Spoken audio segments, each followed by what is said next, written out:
Very good afternoon students, this is doctor Vipul Kashyap. आज जो हम टॉपिक डिस्कस करेंगे वो है morphology, classification, reproduction and cultivation of viruses part 2। इससे पहले हम पार्ट 1 डिस्कस कर चुके हैं, तो चलिए शुरू करते हैं।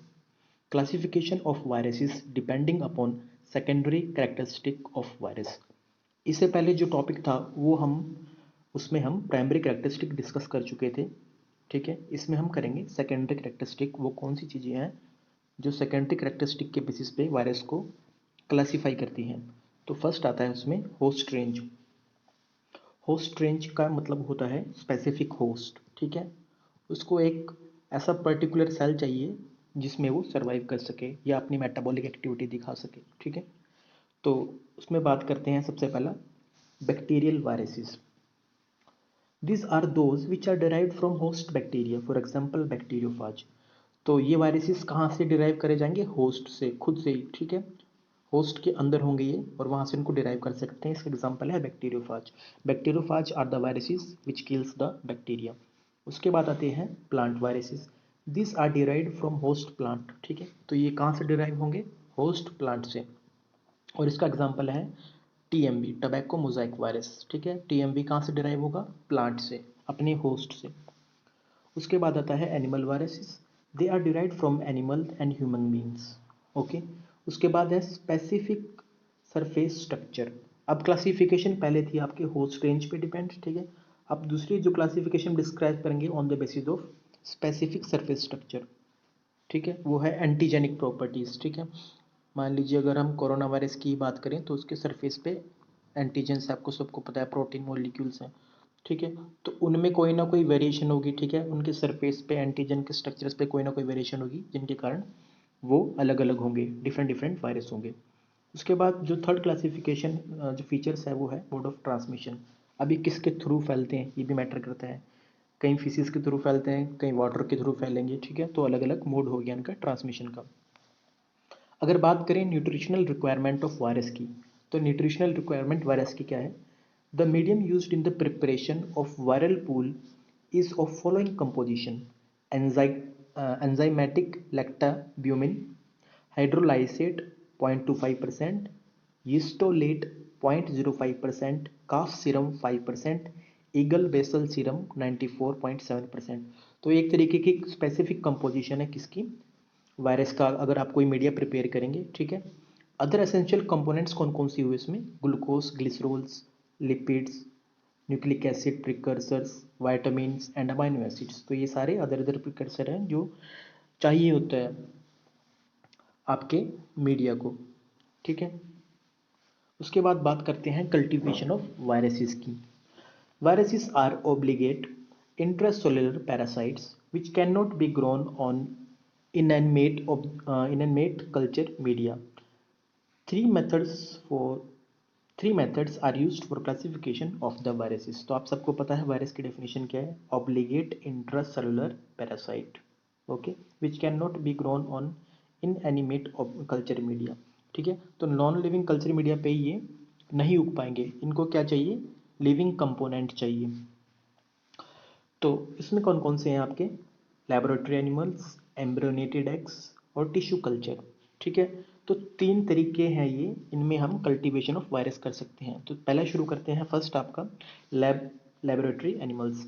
Medium used for the cultivation of viruses are human volunteers, usually for yellow fever virus. तो सबसे पहले बात करें अगर हम येलो फीवर वायरस की, तो वॉलेंटियर्स, ठीक है, ह्यूमन, जो बेसिकली ह्यूमन वॉलेंटियर्स हैं वो खुद आते हैं और उनमें हम येलो फीवर वायरस को कल्टीवेट कर सकते हैं। ठीक है, ये ह्यूमन की बात कर रहा हूँ मैं। और इसमें भी सब नहीं होंगे जो अपने मर्जी से खुद आएगा। जिस तरह कोरोना वैक्सीन चल रहा है तो उसका ट्रायल चल रहा है, तो उसमें भी क्या है? वॉलेंटियर्स हैं, वो खुद आगे आते हैं और अपना को टेस्ट करवाते हैं वैक्सीन्स के लिए। उसी तरीके से ह्यूमन वॉलेंटियर्स हैं येलो फीवर के लिए। तो क्या है, यहाँ हम क्या है, इनके शरीर में कल्टीवेट कर सकते हैं वायरस को। अब बहुत सारे एनिमल्स भी हैं, मान लीजिए मंकी है, माइस है, infant, rabbits, Guinea pigs and ferrets. ठीक है, तो ये एनिमल्स हैं लैब के जिनमें हम वायरस को कल्टीवेट कर सकते हैं। Animal inoculation is used for identifying and isolation from clinical specimen where growth of viruses may be observed by sign of death, disease or visible lesions. तो जब आपने एनिमल में इनोकुलेशन कर दी उसकी वायरस की, तो आपको पता कैसे चलेगा कि भी आपका वायरस उसमें ग्रो कर रहा है या नहीं कर रहा है? तो उसके सिम्टम्स क्या क्या है? या तो डेथ हो जाएगी उस बॉडी की, या डिजीज हो जाएगी, या फिर विजिबल लेजन्स, ठीक है, मॉर्फोलॉजी में चेंजेस आएंगे, ठीक है, स्किन में। तो इससे आपको पता लग जाएगा कि आपने अपनी एनिमल मॉडल है या फिर कोई सा भी प्लांट मॉडल है उसमें वायरस आपका आ चुका है या नहीं आया है। तो ये सारी सिम्टम्स होना जरूरी है, तभी आपको पता चलेगा कि वायरस हमारा कल्टीवेट हो रहा है किसी बॉडी में। Animal inoculation is also used for study of pathogenesis, immune response and epidemiology. तो एनिमल्स जो इनोकुलेशन आप करते हैं वो बहुत सारी स्टडीज़ के काम आते हैं। फॉर एग्जांपल पैथोजेनेसिस है, इम्यून रिस्पॉन्स है, या फिर एपिडेमियोलॉजी है, स्टडी करना, ठीक है, बड़ी पॉपुलेशन को कि क्या रोल है बेसिकली डिजीज़ का, किस तरह फैल रही है, या उसकी पैथोजेनेसिस या इम्यून रिस्पॉन्स, ठीक है, हमारी बॉडी का अगेंस्ट द डिजीज़, किस किस तरह हमारे इम्यून सिस्टम फाइट कर रहा है डिजीज़ के अगेंस्ट। तो ये सारी स्टडीज़ किसके थ्रू पता चलती है? एनिमल इनोकुलेशन के थ्रू। इसके बाद हम बात करेंगे एम्ब्रियोनेटेड एग्स की। Okay, the embryonated eggs offer several sites for the cultivation of viruses.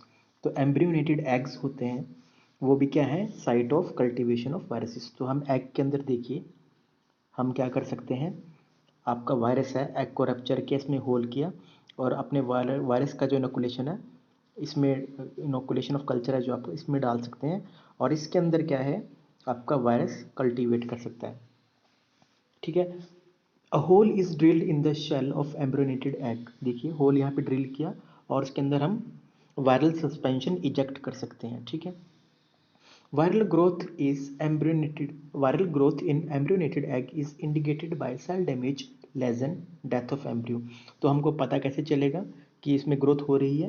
या तो सेल डैमेज हो जाएगा, लेजन होंगे, या फिर डेथ ऑफ एम्ब्रियो। तो इन तरीके से हमको पता लग जाएगा कि आपका वायरस सक्सेसफुली कल्टीवेट हो रहा है।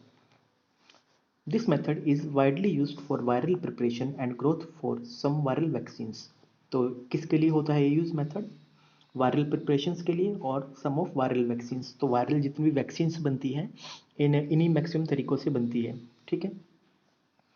The main advantage of this method is that this technique is simpler to handle and do not require feeding और केजिंग।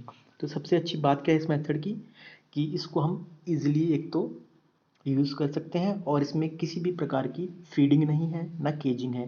जिस तरह मान लीजिए लैब एनिमल्स हैं, हमको उनको फीड भी करना पड़ेगा, ठीक है, या तो केज में रखना पड़ेगा, भागने का डर है, सिक्योरिटी रीजंस होते हैं, ठीक है। तो एग में ऐसा कुछ नहीं है। जब मैं बात कर रहा हूँ वायरल वैक्सीन्स को प्रिपेयर करने के लिए, तो आप सबको पता है कि वायरल जो वैक्सीन्स बनते हैं, वैक्सीन्स बेसिकली क्या है? वायरस है, वायरस के पार्ट को क्या करते हैं बेसिकली, वायरस में पैथोजेनिसिटी आप सबको पता है ना, इनके एंटीजेनिक पार्ट होता है जो, उनमें पैथोजेनिसिटी है। तो हम क्या करते हैं, वायरस को ही उनकी पैथोजेनिसिटी को कम कर देते हैं, ठीक है, उसमें से पैथोजेनिक पोर्शन को मार देंगे, किल कर देंगे या कम कर देंगे। किल नहीं करेंगे बिल्कुल, मगर ये है कि उनकी पैथोजेनिसिटी को कम कर देंगे, और उसको फिर अपनी बॉडी में इंजेक्ट कर लेंगे, जिसके कारण क्या है, हमारा इम्यून रिस्पॉन्स एक्टिवेट हो जाएगा उस स्पेसिफिक वायरस के लिए, ठीक है। अब वो वायरस का कुछ पार्ट हमारे शरीर में है, वो पार्ट जो कि हमारे को नुकसान नहीं पहुंचाएगा, मगर हमारा इम्यून सिस्टम एक्टिवेट हो जाएगा। तो यही रोल है बेसिकली, ठीक है, वायरसेस का, या फिर वैक्सीन्स बनते हैं किस लिए बन रही है, ओके। तो उसके बाद चलते हैं, जो थर्ड मेथड है आपका कल्टीवेशन का, वो है टिश्यू कल्चर, ठीक है। तो ये 3 टाइप के होते हैं, ऑर्गन कल्चर, एक्सप्लांट कल्चर या सेल कल्चर। ऑर्गन कल्चर के बारे में पढ़ते हैं।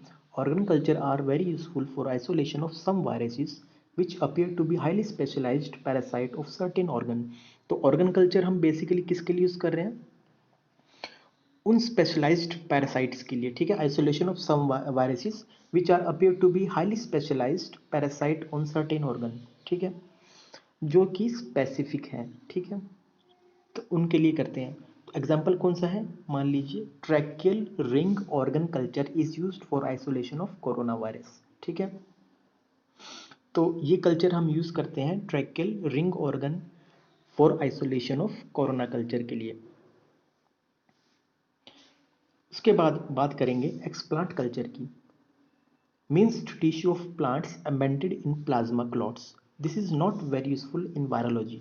तो इसमें क्या होता है, कोई भी प्लांट होगा उसके टिश्यू को मिन्स कर दीजिए, छोटे छोटे पीस हिस्सों में काट दीजिए और एम्बेडेड कर दीजिए, डाल दीजिए किसके अंदर, प्लाज्मा क्लॉट के अंदर।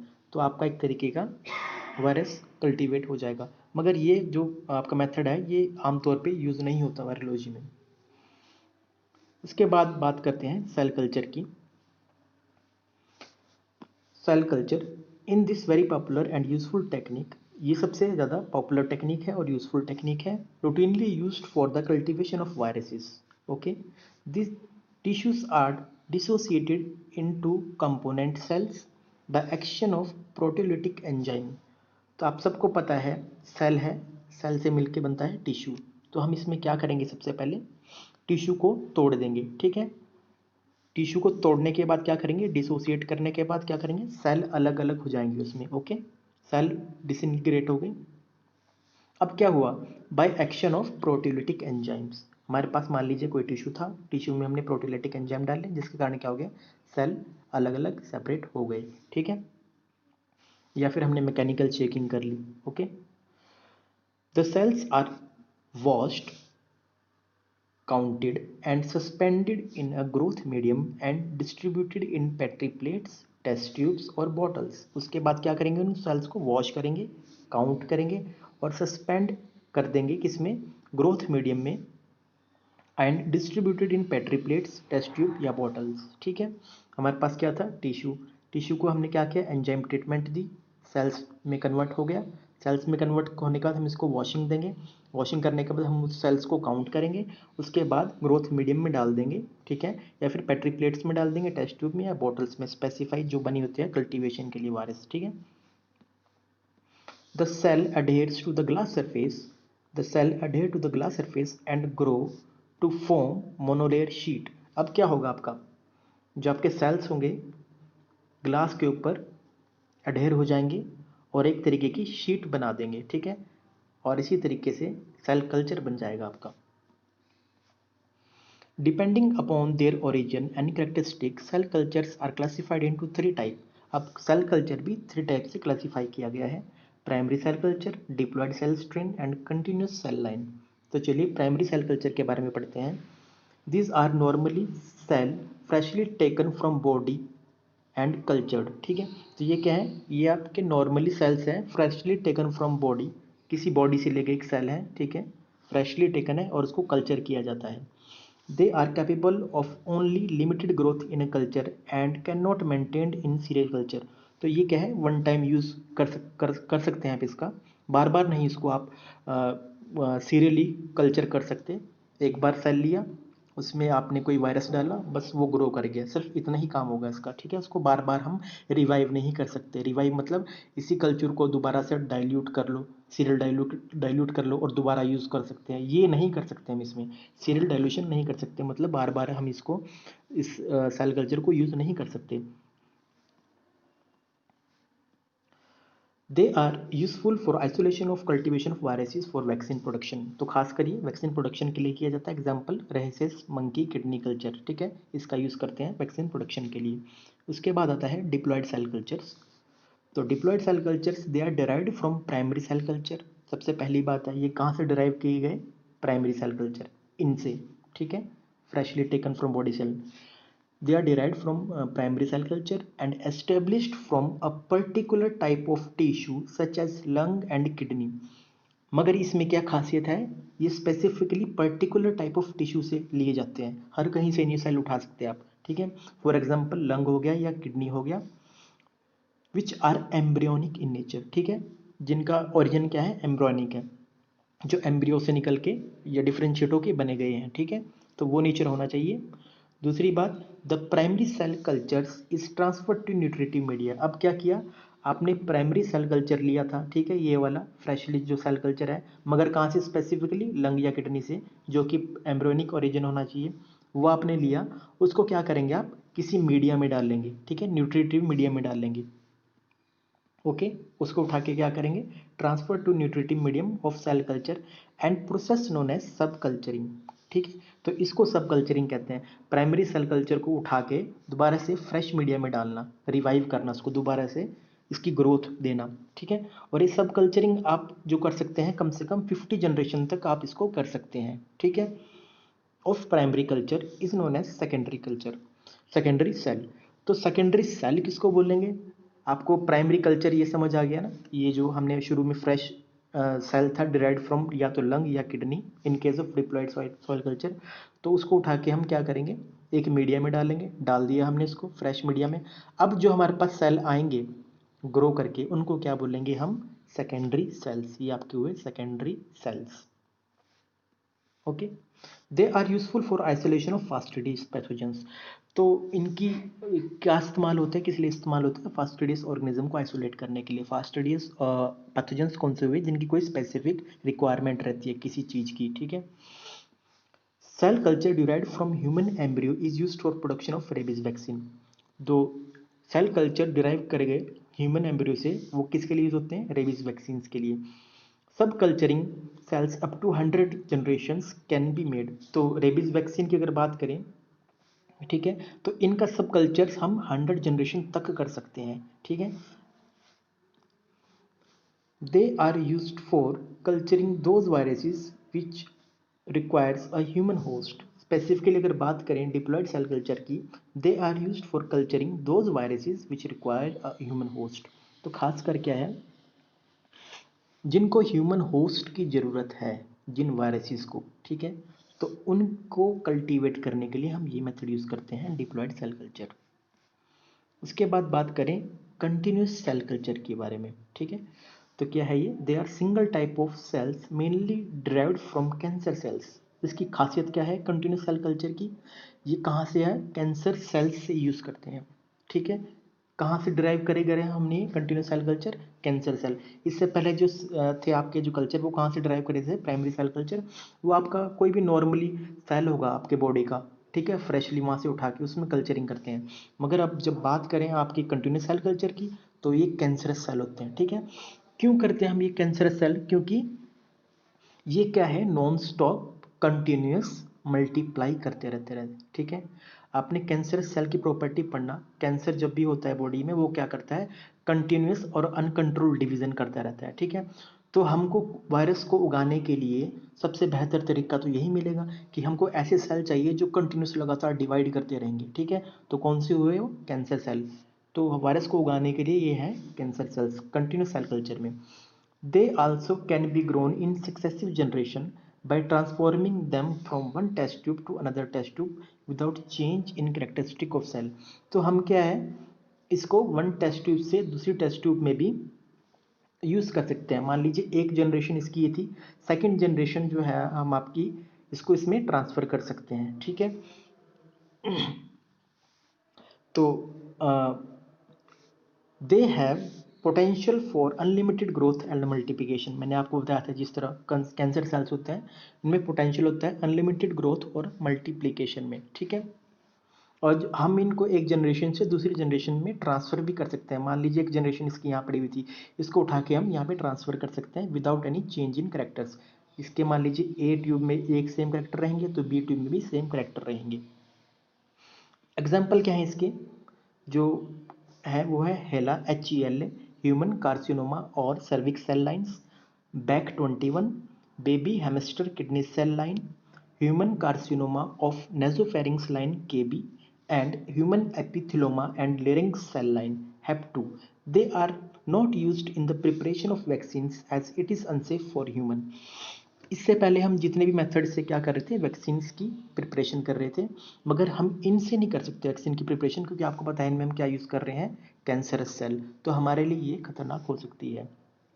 ये एग्जाम्पल है बहुत ज़्यादा important, HeLa, back 21, HEP2 and KB, बहुत इंपॉर्टेंट है, याद कर लीजिएगा। उसके बाद है कल्टीवेशन ऑफ प्लांट वायरसेस, ठीक है। तो प्लांट वायरस की कैसे कल्टीवेशन कर सकते हैं? They can be cultivated in many ways, that is plant tissue culture, ठीक है। कैसे कर सकते हैं हम इसकी cultivation? By using plant tissue culture, culture of separated cell और कल्चर ऑफ प्रोटोप्लास्ट में बी यूज्ड। तो ये अलग अलग तरीके बताए हुए कि आप प्लांट वायरसेस को भी कल्टीवेट कर सकते हैं। Viruses can be grown in wild plant, ठीक है, वाइड प्लांट, वाइड वायरसेस को हम बहुत सारे प्लांट्स में यूज़ कर सकते हैं, ठीक है, कल्टीवेट कर सकते हैं। मैंने आपको बताया था ना, आप होस्ट में कर सकते हैं वायरस को cultivate. Leaves are mechanically inoculated when rubbed with mixture of viruses and an abrasive such as Carborundum, ठीक है।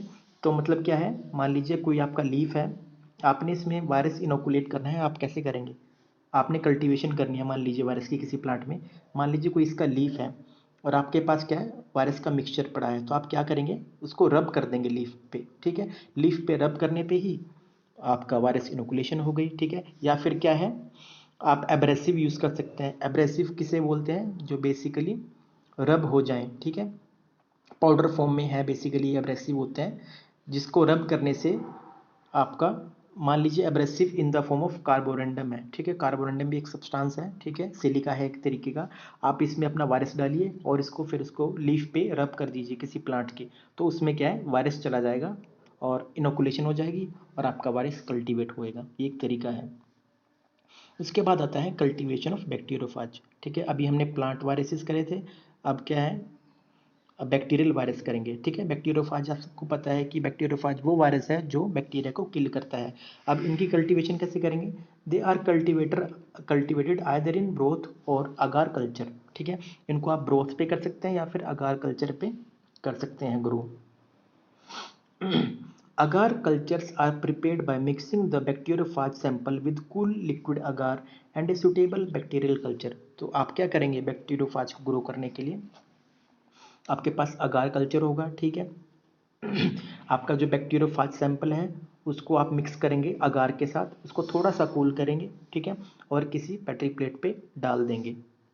Okay, the mixture is poured The mixture is quickly poured into petri dish containing bottom layer of sterile agar।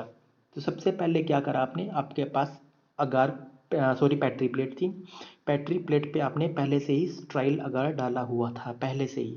उसके बाद क्या किया, आपने कोई beaker लिया, beaker में आपका क्या था, अगार पड़ा हुआ था, मेल्टेड अगार, जो कि लगभग ठंडा होने वाला था, ठीक है। उसमें आपने क्या किया, अपना बैक्टीरियोफाज कल्चर डाल दिया, इसको अच्छे से मिक्स किया। अब क्या हुआ, ये उठाकर आपने इसके ऊपर डाल दिया अपनी पेट्री प्लेट पे, जिस पे पहले से ही स्ट्राइल अगार पड़ा हुआ था। ओके, डालने के बाद क्या किया आपने, प्लेट को सॉलिडिफाई किया। After hardening of media, solidify के बाद आपका मीडिया हार्ड हो गया।